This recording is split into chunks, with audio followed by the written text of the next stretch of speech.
different times. So the picture emerged for me was this was a crime that was planned.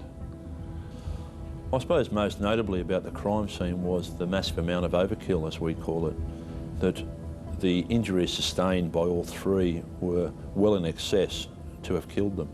Normally it's an indicator of an interfamilial killing, and normally it's an indicator of a killing which expresses a large amount of emotion, and normally someone close to the family.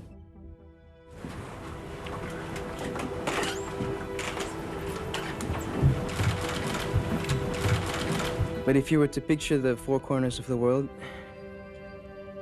in my world we were the four. My family, friends, and myself would like to ask anyone out there to please help us. There's no doubt that he was considered a person which had some questions that need to be asked. With a better estimate now available on the time of each death, detectives notice a discrepancy in Seth's original account of finding his sister on the night of the murder. But there was definitely blood coming from that area. And somehow I assumed in my head that her heart's still beating somehow because... He said that he gave CPR to her in an attempt to revive her, and it was only later on when the post-mortems were conducted that they realised that Claudine would have been dead hours before, and there was no possibility that she was bleeding or any opportunity to revive her. Another part of Seth's story they have trouble believing is that he disturbed an intruder in the house. And we also carried out a time frame study to have one of the investigators go down the stairs, out through the internal door into the garage, lift the lift door for the external door of the garage, and by the time you did that, someone out the front gate, out that side gate, would have been long gone. But he maintained that he'd seen the figure of a person or two people running around the corner. The police also find a link between Seth and some unidentified bloody shoe prints found at the murder scene. During the search of Seth's room, I noticed this shoebox on the floor of his cupboard, and that shoebox was of interest because of the shoe prints that had been developed during the examination. Police purchase an identical shoe to the brand and size on the box and find it matches perfectly the stranger's shoe prints found at the crime scene. The men of Task Force Tawaz decide it's time to call Seth in for some further questioning, but not before he attracts nationwide sympathy when he concludes the eulogy at his family's funeral by breaking into song. Papa, Mama, Dida.